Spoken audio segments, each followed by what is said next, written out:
ابو ایوانہ نے بیان کیا، ان سے قتادہ نے اور ان سے انس بن مالک رضی اللہ عنہ نے کہ رسول اللہ صلی اللہ علیہ وسلم نے فرمایا، کوئی بھی مسلمان جو ایک درخت کا پودا لگائے یا کھیت میں بیج بوئے، پھر اس میں سے پرند یا انسان یا جانور جو بھی کھاتے ہیں وہ اس کی طرف سے صدقہ ہے۔ صحیح بخاری حدیث نمبر 2320۔ ابو امامہ باہلی رضی اللہ عنہ نے بیان کیا، آپ کی نظر پھالی اور کھیتی کے بعض دوسرے آلات پر پڑی۔ آپ نے بیان کیا کہ میں نے نبی کریم صلی اللہ علیہ وسلم سے سنا ہے، آپ نے فرمایا کہ جس قوم کے گھر میں یہ چیز داخل ہو جاتی ہے تو اپنے ساتھ ذلت بھی لاتی ہے۔ صحیح بخاری حدیث نمبر 2321۔ یحییٰ بن ابی کثیر نے بیان کیا، ان سے ابو سلمہ نے اور ان سے ابو ہریرہ رضی اللہ عنہ نے بیان کیا کہ نبی کریم صلی اللہ علیہ وسلم نے فرمایا، جس شخص نے کوئی کتا رکھا اس نے روزانہ اپنے عمل سے ایک قیرات کی کمی کر لی، البتہ کھیتی یا مویشی کی حفاظت کے لیے کتے اس سے الگ ہیں۔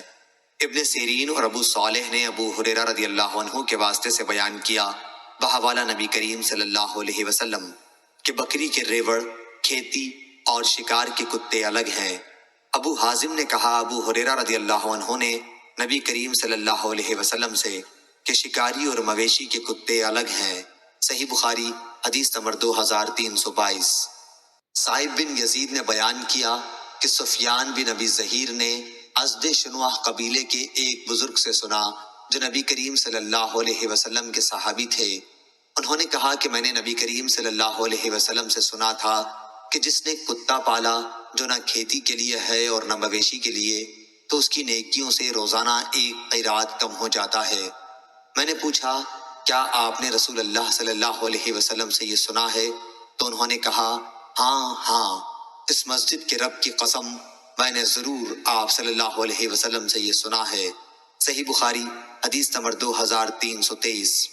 شعبہ نے بیان کیا، ان سے سعد بن ابراہیم نے، انہوں نے ابو سلمہ سے سنا اور انہوں نے ابو ہریرہ رضی اللہ عنہ سے کہ نبی کریم صلی اللہ علیہ وسلم نے فرمایا، بنی اسرائیل میں سے ایک شخص بیل پر سوار ہو کر جا رہا تھا کہ اس بیل نے اس کی طرف دیکھا اور اس سوار سے کہا کہ میں اس کے لیے نہیں پیدا ہوا ہوں، میری پیدائش تو کھیت جوتنے کے لیے ہوئی ہے۔ آپ نے فرمایا کہ میں اس پر ایمان لایا اور ابو بکر و عمر رضی اللہ عنہ بھی ایمان لائے۔ اور ایک دفعہ ایک بھیڑیے نے ایک بکری پکڑ لی تھی تو گڈریے نے اس کا پیچھا کیا۔ بھیڑیا بولا، آج تو اسے بچاتا ہے، جس دن مدینہ اجاڑ ہوگا درندے ہی درندے رہ جائیں گے، اس دن میرے سوا کون بکریوں کا چرانے والا ہوگا؟ آپ نے فرمایا کہ میں اس پر ایمان لایا اور ابو بکر و عمر رضی اللہ عنہ بھی۔ ابو سلمہ نے کہا کہ ابو بکر و عمر رضی اللہ عنہ اس مجلس میں موجود نہیں تھے۔ صحیح بخاری حدیث نمبر 2324۔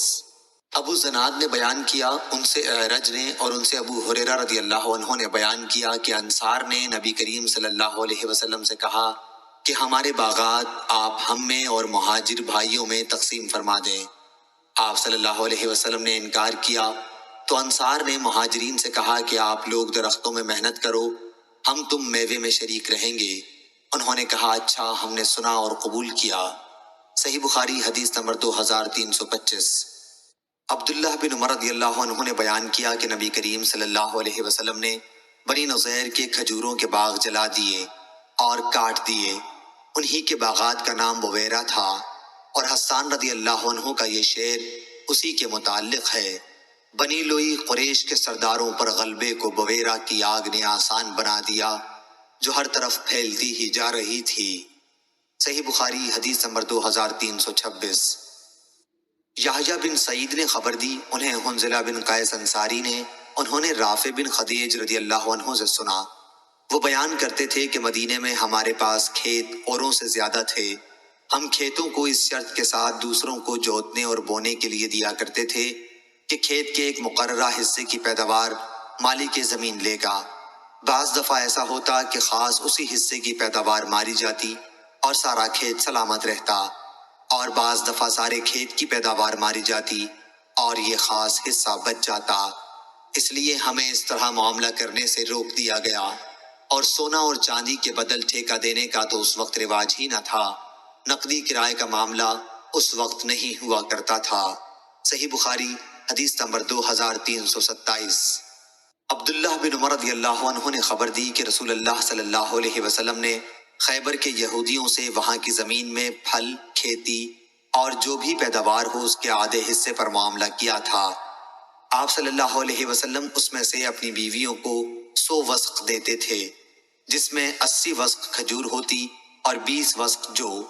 پھر حضرت عمر رضی اللہ عنہ نے اپنے عہد خلافت میں جب خیبر کی زمین تقسیم کی تو ازواج مطہرات کو آپ نے اس کا اختیار دیا کہ اگر وہ چاہیں تو انہیں بھی وہاں کا پانی اور قطع زمین دے دیا جائے یا وہی پہلی صورت باقی رکھی جائے۔ چنانچہ بعض نے زمین لینا پسند کیا اور بعض نے پیداوار سے وسق لینا پسند کیا۔ حضرت عائشہ رضی اللہ عنہا نے زمین ہی لینا پسند کیا تھا۔ صحیح بخاری حدیث نمبر 2328۔ یحییٰ بن سعید نے بیان کیا، ان سے عبید اللہ نے، ان سے نافع نے اور ان سے عبداللہ بن عمر رضی اللہ عنہ نے کہ نبی کریم صلی اللہ علیہ وسلم نے خیبر کے پھل اور اناج کی آدھی پیداوار پر وہاں کے رہنے والوں سے معاملہ کیا تھا۔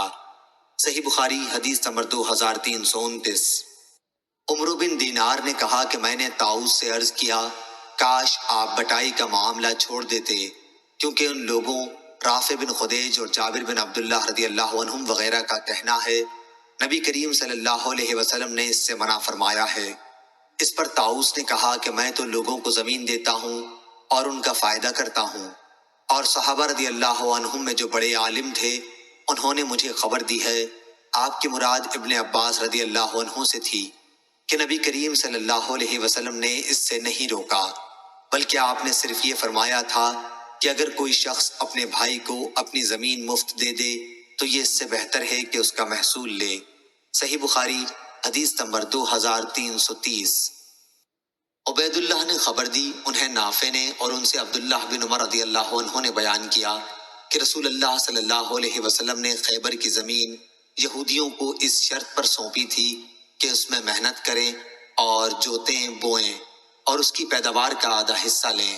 صحیح بخاری حدیث نمبر 2331۔ سفیان بن عینہ نے خبر دی، انہیں یحییٰ بن سعید انصاری نے، انہوں نے حنظلہ زرقی سے سنا کہ رافع بن خدیج رضی اللہ عنہ نے کہا ہمارے پاس مدینے کے دوسرے لوگوں کے مقابلے میں زمین زیادہ تھی۔ ہمارے یہاں طریقہ یہ تھا کہ جب زمین بصورت جنس کرائے پر دیتے تو یہ شرط لگا دیتے کہ اس حصے کی پیداوار تو میری رہے گی اور اس حصے کی تمہاری رہے گی۔ پھر کبھی ایسا ہوتا کہ ایک حصے کی پیداوار خوب ہوتی اور دوسرے کی نہ ہوتی، اس لیے نبی کریم صلی اللہ علیہ وسلم نے لوگوں کو اس طرح معاملہ کرنے سے منع فرما دیا۔ صحیح بخاری حدیث نمبر 2332۔ موسیٰ بن عقبہ نے بیان کیا، ان سے نافع نے اور ان سے عبداللہ بن عمر رضی اللہ عنہ نے کہ نبی کریم صلی اللہ علیہ وسلم نے فرمایا 3 آدمی کہیں چلے جا رہے تھے کہ بارش نے ان کو آ لیا، تینوں نے ایک پہاڑ کی غار میں پناہ لے لی۔ اچانک اوپر سے ایک چٹان غار کے سامنے آ گری اور انہیں غار کے اندر بالکل بند کر دیا۔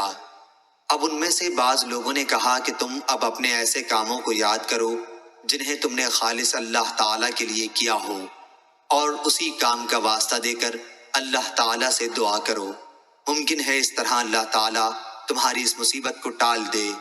چنانچہ ایک شخص نے دعا شروع کی، اے اللہ، میرے والدین بہت بوڑھے تھے اور میرے چھوٹے چھوٹے بچے بھی تھے، میں ان کے لیے جانور چرایا کرتا تھا، پھر جب واپس ہوتا تو دودھ دوہتا، سب سے پہلے اپنی اولاد سے بھی پہلے میں والدین ہی کو دودھ پلاتا تھا۔ ایک دن دیر ہو گئی اور رات گئے تک گھر واپس آیا، اس وقت میرے ماں باپ سو چکے تھے، میں نے معمول کے مطابق دودھ دوہا اور اس کا پیالہ لے کر میں ان کے سرہانے کھڑا ہو گیا۔ میں نے پسند نہیں کیا انہیں جگاؤں، لیکن اپنے بچوں کو بھی والدین سے پہلے پلانا مجھے پسند نہیں تھا۔ بچے صبح تک میرے قدموں پر پڑے تڑپتے رہے، بس اگر تیرے نزدیک بھی میرا یہ عمل صرف تیری رضا کے لیے تھا تو غار سے اس چٹان کو ہٹا کر ہمارے لیے اتنا راستہ بنا دے کہ آسمان نظر آ سکے۔ چنانچہ اللہ تعالیٰ نے راستہ بنا دیا اور انہیں آسمان نظر آنے لگا۔ دوسرے نے کہا، اے اللہ، میری ایک چچا زاد بہن تھی، مرد عورتوں سے جس طرح کی انتہائی محبت کر سکتے ہیں مجھے اس سے اتنی ہی محبت تھی۔ میں نے اسے اپنے پاس بلانا چاہا لیکن وہ 100 دینار دینے کی صورت میں راضی ہوئی۔ میں نے کوشش کی اور وہ رقم جمع کی، پھر جب میں اس کے دونوں پاؤں کے درمیان بیٹھ گیا تو اس نے مجھ سے کہا، اے اللہ کے بندے، اللہ سے ڈر اور اس کی مہر کو حق کے بغیر نہ توڑ۔ میں یہ سنتے ہی دور ہو گیا، اگر میرا یہ عمل تیرے علم میں بھی تیری رضا ہی کے لیے تھا تو اس غار سے پتھر کو ہٹا دے۔ پس غار کا منہ کچھ اور کھلا۔ اب تیسرا بولا کہ اے اللہ، میں نے ایک مزدور 3 فرق چاول کی مزدوری پر مقرر کیا تھا۔ جب اس نے اپنا کام پورا کر لیا تو مجھ سے کہا کہ اب میری مزدوری مجھے دے دے۔ میں نے پیش کر دی، لیکن اس وقت وہ انکار کر بیٹھا۔ پھر میں برابر اس کی اجرت پر کاشت کرتا رہا۔ اس کے نتیجے میں بڑھنے سے بیل اور چرواہے میرے پاس جمع ہو گئے۔ اب وہ شخص آیا اور کہنے لگا کہ اللہ سے ڈر۔ میں نے کہا کہ بیل اور اس کے چرواہے کے پاس جا اور اسے لے لے۔ اس نے کہا، اللہ سے ڈر اور مجھ سے مذاق نہ کر۔ میں نے کہا کہ میں مذاق نہیں کر رہا ہوں، یہ سب تیرا ہی ہے، اب تم اسے لے جاؤ۔ پس اس نے ان سب پر قبضہ کر لیا۔ الہی، اگر تیرے علم میں بھی میں نے یہ کام تیری خوشنودی ہی کے لیے کیا تھا تو اس غار کو کھول دے۔ اب وہ غار پورا کھل چکا تھا۔ ابو عبداللہ امام بخاری نے کہا، ابن عقبہ نے نافع سے اپنی روایت میں فبغیت کے بجائے فسعیت نقل کیا ہے۔ صحیح بخاری حدیث نمبر 2333۔ عبد الرحمن بن مہدی نے خبر دی، انہیں امام مالک نے، انہیں زید بن اسلم نے، ان سے ان کے والد نے بیان کیا کہ عمر رضی اللہ عنہ نے فرمایا، اگر مجھے بعد میں آنے والے مسلمانوں کا خیال نہ ہوتا تو میں جتنے شہر بھی فتح کرتا انہیں فتح کرنے والوں میں ہی تقسیم کرتا جاتا، بالکل اسی طرح جس طرح نبی کریم صلی اللہ علیہ وسلم نے خیبر کی زمین تقسیم فرما دی تھی۔ صحیح بخاری حدیث نمبر 2334۔ عبید اللہ بن ابی جعفر نے بیان کیا، ان سے محمد بن عبد الرحمن نے، ان سے عروہ نے اور ان سے عائشہ رضی اللہ عنہا نے کہ نبی کریم صلی اللہ علیہ وسلم نے فرمایا، جس نے کوئی ایسی زمین آباد کی جس پر کسی کا حق نہیں تھا تو اس زمین کا وہی حقدار ہے۔ عروہ نے بیان کیا کہ حضرت عمر رضی اللہ عنہ نے اپنے عہد خلافت میں یہی فیصلہ کیا تھا۔ صحیح بخاری حدیث نمبر 2335۔ اسماعیل بن جعفر نے بیان کیا، ان سے موسیٰ بن عقبہ نے، ان سے سالم بن عبداللہ بن عمر رضی اللہ عنہ نے، اور ان سے ان کے باپ نے کہ نبی کریم صلی اللہ علیہ وسلم نے مکے کے لیے تشریف لے جاتے ہوئے جب ذوالحلیفہ میں نالے کے نشیب میں رات کے آخری حصے میں پڑاؤ کیا تو آپ صلی اللہ علیہ وسلم سے خواب میں کہا گیا کہ آپ اس وقت ایک مبارک وادی میں ہیں۔ موسیٰ بن عقبہ راوی حدیث نے بیان کیا کہ سالم بن عبداللہ بن عمر رضی اللہ عنہ نے بھی ہمارے ساتھ وہی اونٹ بٹھایا جہاں عبداللہ بن عمر رضی اللہ عنہ بٹھایا کرتے تھے، تاکہ اس جگہ قیام کر سکیں جہاں نبی کریم صلی اللہ علیہ وسلم نے قیام فرمایا تھا۔ یہ جگہ وادی عقیق کی مسجد سے نالے کی نشیب میں ہے، وادی عقیق اور راستے کے درمیان میں۔ صحیح بخاری حدیث نمبر 2336۔ یحییٰ نے بیان کیا، ان سے اکرمہ نے، ان سے ابن عباس رضی اللہ عنہ نے اور ان سے عمر رضی اللہ عنہ نے کہ نبی کریم صلی اللہ علیہ وسلم نے فرمایا، رات میرے پاس میرے رب کی طرف سے ایک آنے والا فرشتہ آیا۔ آپ اس وقت وادی عقیق میں قیام کیے ہوئے تھے اور اس نے یہ پیغام پہنچایا کہ اس مبارک وادی میں نماز پڑھ، اور کہا کہ کہہ دیجئے عمرہ حج میں شریک ہو گیا۔ صحیح بخاری حدیث نمبر 2337۔ نافع نے خبر دی اور ان سے حضرت عبداللہ بن عمر رضی اللہ عنہ نے بیان کیا کہ نبی کریم صلی اللہ علیہ وسلم نے جب خیبر پر فتح حاصل کی تھی، دوسری سند، اور عبد الرزاق نے کہا کہ ہم کو ابن جریج نے خبر دی، کہا کہ مجھ سے موسیٰ بن عقبہ نے بیان کیا، ان سے نافع نے، ان سے ابن عمر رضی اللہ عنہ نے کہ عمر بن خطاب رضی اللہ عنہ نے یہودیوں اور عیسائیوں کو سرزمین حجاز سے نکال دیا تھا، اور جب نبی کریم صلی اللہ علیہ وسلم نے خیبر پر فتح پائی تو آپ نے بھی یہودیوں کو وہاں سے نکالنا چاہا۔ جب آپ کو وہاں فتح حاصل ہوئی تو اس کی زمین اللہ اور اس کے رسول صلی اللہ علیہ وسلم اور مسلمانوں کی ہو گئی تھی۔ آپ کا ارادہ یہودیوں کو وہاں سے باہر کرنے کا تھا، لیکن یہودیوں نے رسول اللہ صلی اللہ علیہ وسلم سے درخواست کی کہ آپ ہمیں یہیں رہنے دیں، ہم خیبر کی اراضی کا سارا کام خود کریں گے اور اس کی پیداوار کا نصف حصہ لے لیں گے۔ اس پر رسول اللہ صلی اللہ علیہ وسلم نے فرمایا کہ اچھا، جب تک ہم چاہیں تمہیں اس شرط پر یہاں رہنے دیں گے۔ چنانچہ وہ لوگ وہیں رہے، اور پھر عمر رضی اللہ عنہ نے انہیں تیمہ اور اریحہ کی طرف جلا وطن کر دیا۔ صحیح بخاری حدیث نمبر 2338۔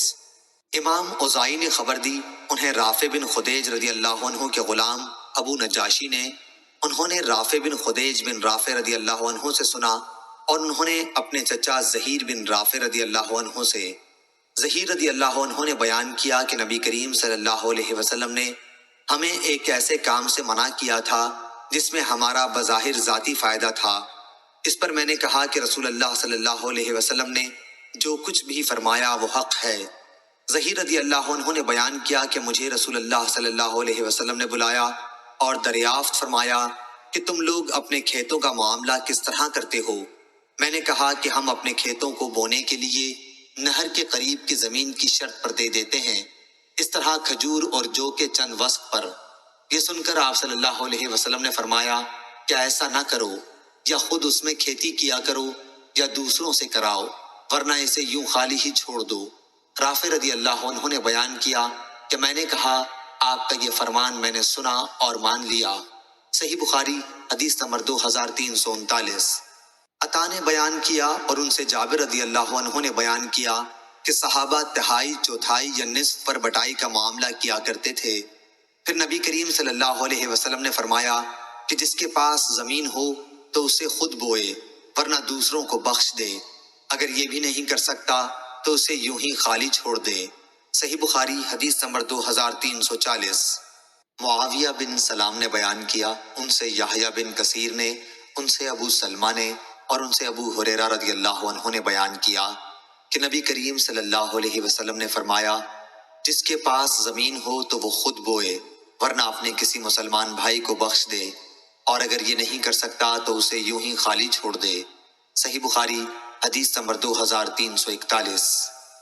عمرو بن دینار نے بیان کیا کہ میں نے اس کا یعنی رافع بن خدیج رضی اللہ عنہ کی مذکورہ حدیث کا ذکر طاؤس سے کیا تو انہوں نے کہا کہ بٹائی وغیرہ پر کاشت کرا سکتا ہے۔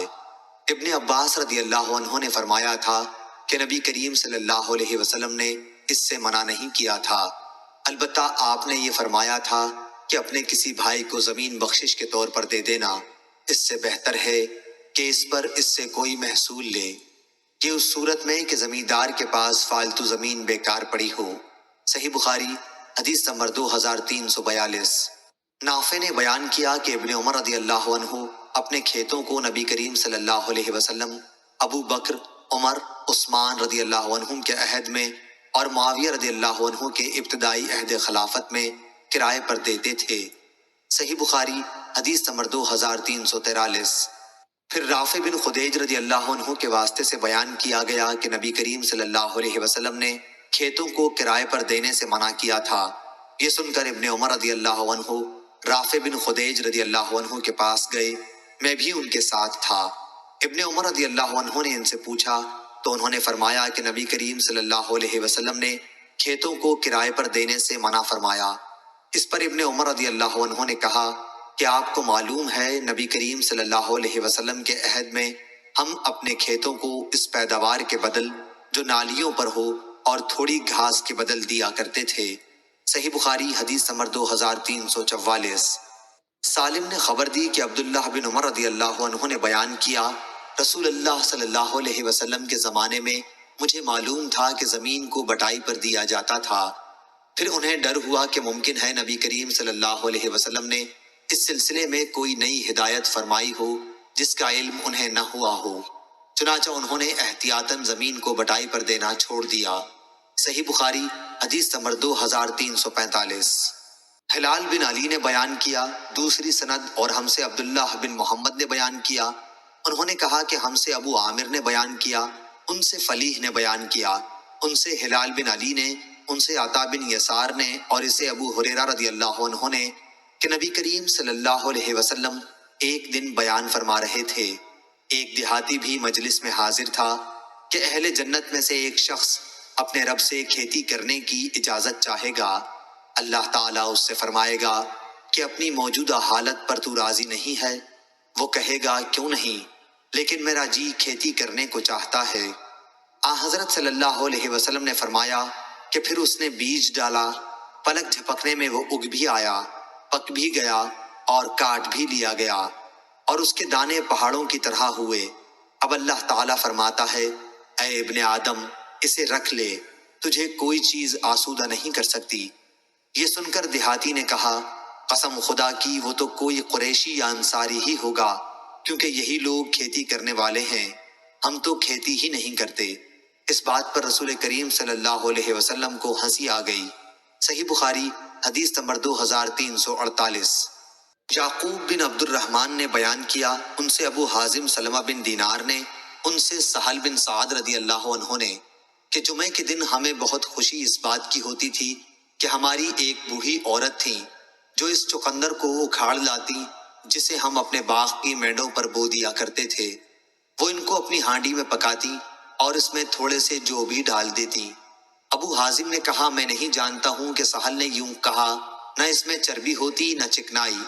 پھر جب ہم جمعے کی نماز پڑھ لیتے تو ان کی خدمت میں حاضر ہوتے، وہ اپنا پکوان ہمارے سامنے کر دیتی، اور اس لیے ہمیں جمعے کے دن کی خوشی ہوتی تھی۔ ہم دوپہر کا کھانا اور قیلولہ جمعے کے بعد کیا کرتے تھے۔ صحیح بخاری حدیث نمبر 2349۔ ابراہیم بن سعد نے بیان کیا، ان سے ابن شہاب نے، ان سے اعرج نے اور ان سے ابو ہریرہ رضی اللہ عنہ نے، آپ نے فرمایا کہ لوگ کہتے ہیں ابو ہریرہ رضی اللہ عنہ بہت حدیث بیان کرتے ہیں، حالانکہ مجھے بھی اللہ سے ملنا ہے، میں غلط بیانی کیسے کر سکتا ہوں؟ یہ لوگ یہ بھی کہتے ہیں کہ مہاجرین اور انصار آخر اس کی طرح کیوں احادیث بیان نہیں کرتے؟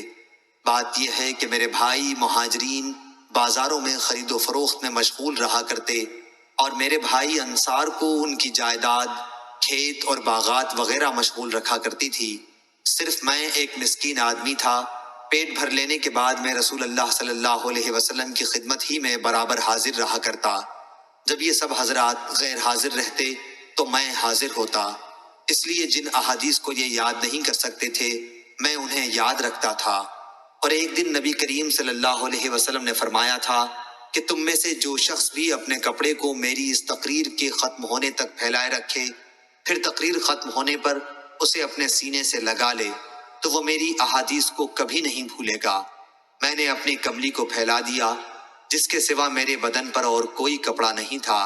جب حضرت صلی اللہ علیہ وسلم نے اپنی تقریر ختم فرمائی تو میں نے وہ چادر اپنے سینے سے لگا لی۔ اس ذات کی قسم جس نے آپ صلی اللہ علیہ وسلم کو حق کے ساتھ نبی بنا کر مبعوث کیا، پھر آج تک میں آپ کے اسی ارشاد کی وجہ سے آپ کی کوئی حدیث نہیں بھولا۔ اللہ گواہ ہے کہ اگر قرآن کی 2 آیتیں نہ ہوتی تو میں تم سے کوئی حدیث کبھی بیان نہ کرتا۔ آیت ان الذین یکتمون ما انزلنا من البینات سے اللہ تعالیٰ کے ارشاد الرحیم تک، جس میں اس دین کے چھپانے والے پر جسے اللہ تعالیٰ نے نبی کریم صلی اللہ علیہ وسلم کے ذریعے دنیا میں بھیجا ہے سخت لعنت کی گئی ہے۔ صحیح بخاری حدیث نمبر 2350۔